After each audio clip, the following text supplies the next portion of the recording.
Terima kasih sudah klik video ini. Pastikan sahabat sudah subscribe agar mendapatkan notifikasi video terbaru dari Dr. Yan Daily. Assalamualaikum warahmatullahi wabarakatuh. Sahabat sekalian, bertemu kembali dengan saya, Dr. Yan. Ibu Evi Yulianti menanyakan, "Dok, saya habis pap smear dan ditemukan infeksi HPV, Human Papillomavirus. Apa bisa hilang sendiri?" Itu pertanyaan pertama. Yang kedua, bagaimana penanganannya? Karena keputihannya bau dan warna putih susu, apa ada treatment, apa ada obat khusus untuk membunuh virus tersebut? Sahabat sekalian, keluhan seperti ini ternyata di masyarakat banyak sekali. Jadi ketika saya praktek sehari-hari, sebagian datang dengan keluhan yang mirip seperti ini. Dan pembahasan juga pemahaman masyarakat terhadap infeksi virus HPV, syukur itu lebih meningkat. Karena itu ternyata penting. Karena HPV, Human Papillomavirus, ini adalah satu-satunya virus atau satu-satunya patogen yang bisa menginisiasi terjadinya kanker serviks atau kanker mulut rahim. Mari kita bahas satu persatu. Ketika dilakukan pap smear, maka diketahui ada infeksi HPV. Nah, sekarang ini memang pemeriksaan pap smear bisa langsung dikombinasikan dengan HPV test. Namanya co-testing, testing bersamaan. Ya pap smear, sekali periksa, sekali dilakukan usapan di mulut rahim, maka diperiksa 2 macam. Ya pap smear, ya periksa HPV. Sehingga 1 kali jalan, 1 kali pemeriksaan, hasilnya 2. Pemahamannya seperti apa? Sahabat sekalian, pap smear adalah pemeriksaan sitologi. Nanti saya tunjukkan rentetan pemeriksaan pap smear biar bisa dipahami. Sitologi itu apa? Adalah pemeriksaan sel-sel yang terlepas dari mulut rahim. Nah, terlepas itu bisa terlepas secara spontan atau sengaja kita scrap, kita usap dengan alat pemeriksaan pap smear, dan sel-sel yang terlepas tersebut kemudian diwarnai dan dicek di bawah mikroskop. Nah, dari situ kita lihat pap smear-nya normal, apakah ada lesi prakanker, apakah sel-sel berubah menjadi prakanker, atau bahkan ada sel-sel kanker. Ada beberapa kriteria. Nanti mungkin akan kita bahas sendiri detail mengenai pap smear. Kemudian pada saat bersamaan sel-sel tersebut juga diperiksa HPV. Nah, banyak metode pemeriksaan HPV. Kalau tadi pap smear itu sel-selnya dicat di bawah, kemudian dilihat di bawah mikroskop, maka pemeriksaan HPV beda lagi. Sel-sel yang terambil tersebut dalam tanda kutip dihancurkan, kemudian diperiksa gennya, bagian terkecil dari suatu sel tersebut, kemudian dilakukan pemeriksaan misalnya PCR, polymerase chain reaction, untuk mengamplifikasi gen yang jumlahnya sedikit menjadi lebih bisa dihitung dan sebagainya, dan baru dilihat. Nah, dari hasil pap smear tersebut ada beberapa jenis hasil. Yang pertama adalah tes HPV bisa membedakan apakah HPV yang menginfeksi tersebut kelompok yang risiko rendah atau risiko tinggi, yang low risk atau yang high risk. Yang low risk hanya menyebabkan kutil kelamin, kondiloma acuminata, sedangkan yang high risk itu yang menyebabkan menginisiasi kanker mulut rahim atau kanker serviks. Kemudian yang kedua adalah dari pemeriksaan HPV juga ada yang lebih detail lagi, namanya genotyping. Jadi HPV genotyping. Tadi yang pertama tadi hanya bisa membedakan high risk sama low risk.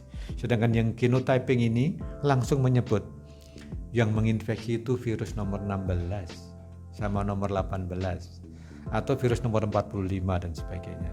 Nah, dari situ lebih detail karena masing-masing virus ini sudah dikelompokkan.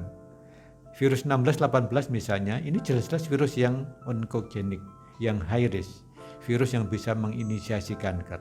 Tapi kalau virusnya nomor 6 dan nomor 6 dan nomor 11. Nah, ini tidak perlu terlalu khawatir walaupun harus diobati karena ini virus yang tidak bisa menginisiasi kanker. Virusnya hanya menyebabkan kutil kelamin. Sahabat sekalian, saya akan menjelaskan sedikit lanjutan kaitan pemahaman antara pap smear dengan HPV. Nah, sebenarnya hasil pap smear itu sangat berkaitan dengan HPV. Jadi kalau misalnya hasil pap smearnya normal atau misalnya hanya radang biasa, maka penyebabnya bukan HPV. Jadi bisa karena bakteri, jamur, dan sebagainya. Nah, tapi ketika hasilnya pap smear misalnya displasia sedang atau displasia berat atau sel-selnya sudah prakanker, maka tertuduhnya atau penyebabnya memang HPV tersebut. Gitu. Jadi infeksi HPV harus dipahami bahwa kalau infeksi itu masih baru, belum tentu menyebabkan perubahan pada sel-sel mulut rahim. Tapi infeksi yang menetap, yang persisten, yang bisa menyebabkan perubahan dari sel mulut rahim yang normal berubah menjadi prakanker, dan kalau berlanjut daya tahan tubuhnya seorang wanita tersebut tidak baik, berubah menjadi kanker. Sehingga memang ada kaitan yang sangat erat antara HPV, pemeriksaan HPV dengan pap smear. Kemudian pertanyaan selanjutnya adalah, apakah bisa hilang sendiri? Jawabannya ya. Jadi infeksi virus itu termasuk self-limited diseases, penyakit-penyakit yang sebenarnya bisa hilang dengan sendiri. Hilang sendiri dengan apa? Dengan sistem kekebalan tubuh kita. Karena kekebalan tubuh kita itu berbagai lapis, berbagai sel, dan itu bisa mengeradikasi. Tapi ternyata tidak semua mampu. Sehingga jawabannya memang ya, bisa hilang sendiri, tapi beberapa pasien yang sudah memang memiliki daya tahan tubuh yang rendah, atau mungkin beberapa selnya sudah ada mutasi gen dan sebagainya, sehingga tidak bisa mengeradikasi, sehingga infeksinya menjadi persisten, menetap, dan bisa memicu menjadi kanker. Kemudian bahasan selanjutnya adalah bagaimana menanganinya. Sahabat sekalian, inilah pentingnya pemahaman yang baik bahwa ada kaitan erat antara pap smear dengan tes HPV. Kalau misalnya HPV-nya positif, tapi pap smear-nya masih normal, kemungkinan infeksi itu masih baru. Nah, pada posisi seperti ini boleh hanya diobservasi. Dicek lagi 3 bulan atau 6 bulan. Ada kemungkinan hilang sendiri. Tapi apabila misalnya HPV-nya positif, tapi ini ternyata sudah ada prakanker, selnya sudah berubah, hati-hati. Tidak bisa hanya mengandalkan daya tubuh nanti hilang sendiri dan sebagainya. Maka harus dilakukan manajemen tata laksana untuk prakankernya. Sebab kalau enggak nanti yang prakanker bisa bergeser selanjutnya menjadi kanker. Sehingga penanganannya memang case by case, kasus demi kasus, masing-masing dengan pola tersendiri, dan penanganannya adalah sesuai dengan yang didapatkan, sesuai dengan analisisnya. Sahabat sekalian, data tambahan tadi adalah keputihannya seperti susu dan berbau. Dari data ini sebenarnya sudah bisa dipetakan bahwa selain infeksi HPV, wanita dengan keluhan seperti itu maka sudah confirm, sudah bisa diduga, sudah bisa dianalisis dan disimpulkan ada infeksi yang lain. Misalnya adalah sebagai berikut. Infeksi patogen itu akan berkorelasi dengan keluhan, keputihannya. Misalnya infeksi jamur, candidiasis, maka keluhannya adalah terasa panas vaginanya, dan yang keluar adalah seperti susu tadi, susu pecah kadang-kadang kental menempel di dinding vagina. Kemudian ada lagi misalnya keluarnya adalah visi, kayak amis. Itu adalah gambaran infeksi trichomoniasis. Kemudian kalau keluhannya adalah kekuningan, gatal dan bau, bisa saja adalah kombinasi dari beberapa patogen tadi, tapi bisa juga kelompok Streptococcus. Jadi dari situ ada beberapa polanya. Dan ini harus dipahami bahwa ketika suatu pasangan ada yang tidak bersih berhubungan seksual dan menularkan suatu virus, maka sangat mungkin terbawa kuman yang lain. Saya sering menjelaskan pada pasien atau diskusi dengan mahasiswa saya, apabila misalnya begini, ada pasien datang dengan gonore.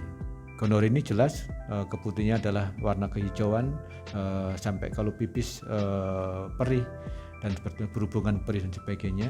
Bagaimana menjamin bahwa ketika katakanlah yang nulari laki-laki ini, katakanlah bagaimana menjamin bahwa seorang laki-laki yang menularkan kuman gonore itu juga tidak membawa trichomonas, tidak membawa jamur, juga tidak membawa atau menularkan juga HPV. Tidak ada yang bisa menjamin. Artinya bisa aja bahwa infeksi itu adalah overlapping atau beberapa jenis patogen secara bersamaan. Nah, inilah pentingnya ketika dilakukan pemeriksaan oleh seorang dokter ahli kandungan atau mungkin dokter spesialis kulit kelamin, harus dicermati polanya seperti apa, pola keluhan, pola keputihan dan sebagainya. Yang terakhir pertanyaannya adalah apakah ada pengobatan untuk membunuh virus itu? Nah, ini yang agak tanda kutip prihatin karena ternyata virus itu mempunyai beberapa perangai khusus. Virus tertentu, misalnya yang sekarang nih coronavirus, kita mempunyai pengobatan oseltamivir, favipiravir dan sebagainya. Atau misalnya virus hepatitis, sudah ada beberapa jenis pengobatan yang dipilih. Virus flu misalnya, kita juga sudah ada pilihan obat-obat antivirus. Nah, ternyata virus HPV, virus yang kita bahas hari ini, itu ketika menginfeksi mulut rahim, maka dia homingnya, tempat yang disukai ya di situ saja, di sel-sel mulut rahim. Khususnya lapisan epitel yang basal dan parabasal. Nanti saya tunjukkan gambarnya. Tapi dia cenderung tidak masuk ke aliran pembuluh darah. Sehingga apa konsekuensinya? Tidak disarankan atau tidak ada pilihan khusus untuk mengobati virus ini dengan obat-obat yang disuntik atau mungkin yang diminum. Sehingga pilihannya apa? Dimatikan di tempat. Jadi kalau ada mulut rahim setelah di pap smear ternyata ada lesi prakanker dan HPV-nya positif, maka yang efektif adalah dilakukan mematikan sel prakanker maupun virus yang tersebut di tempat, yaitu dengan teknik ablasi, krioterapi dan eksisi. Jadi ablasi itu adalah mulut rahimnya didinginkan secara ekstrim sampai minus 40 derajat Celcius dengan alat namanya krioterapi, atau dilakukan kauter, kayak dibakar dengan listrik atau dengan laser untuk mati di tempat. Yang kedua adalah dengan dieksisi, diambil sedikit mulut rahimnya, karena memang tidak bisa dibunuh dengan pengobatan baik yang misalnya diminum maupun dengan obat yang disuntikkan. Jadi polanya memang berbeda-beda, dan deteksi dari HPV, manajemen yang tepat, pemahaman yang komprehensif mengenai natural history, mengenai perjalanan alamiah kanker serviks diperlukan oleh seorang dokter dan didiskusikan dengan pasien agar bisa diperoleh pengobatan yang komprehensif.